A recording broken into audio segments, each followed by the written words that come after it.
pull them apart, and pull them half apart, and then put some drip limiter in, and pop them back together. So,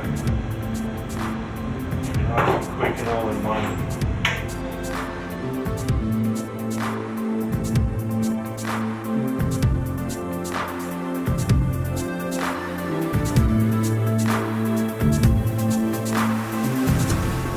Once we'd assembled the front shock absorbers with a droop limiter in it, we then started on the rears.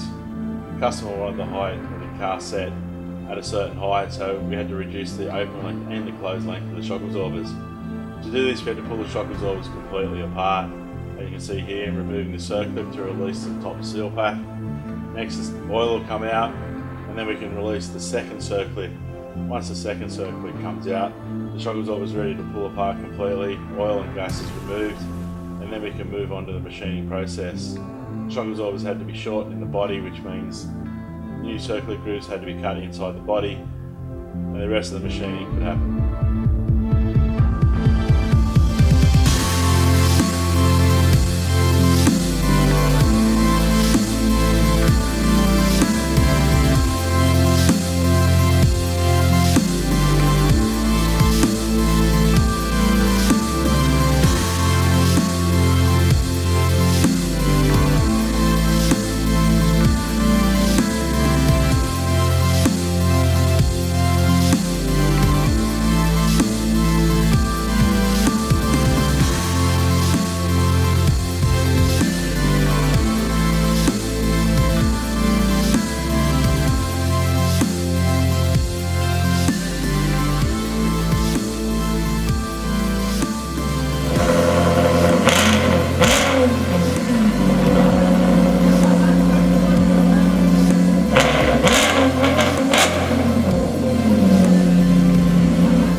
If you think of very expensive exotic cars when you hear the name Maserati, well, you'd be right. But Maserati's trying to change that with the new Maserati Ghibli.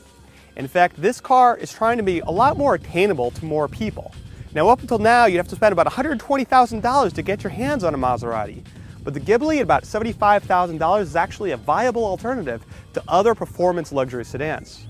Behind the wheel of this Maserati Ghibli, it feels like something special. The steering, well, it's not exactly a very quick steering system, but it has great feedback, really good information about what's going on out there.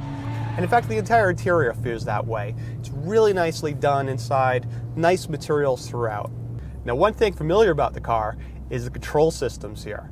In fact, it looks very much like Chrysler's Uconnect. Well, that's because both Maserati and Chrysler have the same parent company, Fiat. And the fact that they use the Uconnect system here and they call it something by Maserati, it doesn't matter. It's a great system, and it's nice to have a very easy-to-use, high-tech system in an exotic car like this. But there's not much else here from the Chrysler parts bin. Under the hood, no, there's no Hemi. In fact, they relied on another sibling in the Fiat family, Ferrari. In fact, they're behind the twin-turbo V6 that produces 404 horsepower in the car we're driving today. This engine is great. Lots of torque, lots of power, and it sounds phenomenal. But if you want to make it even sound better, there's a sport mode. And while the sport mode changes shift points and the way the car handles, it also changes the way a car sounds. It goes from this to this. Now, Consumer Reports were not exactly known for testing exotic cars. With the new Maserati Ghibli, that may change.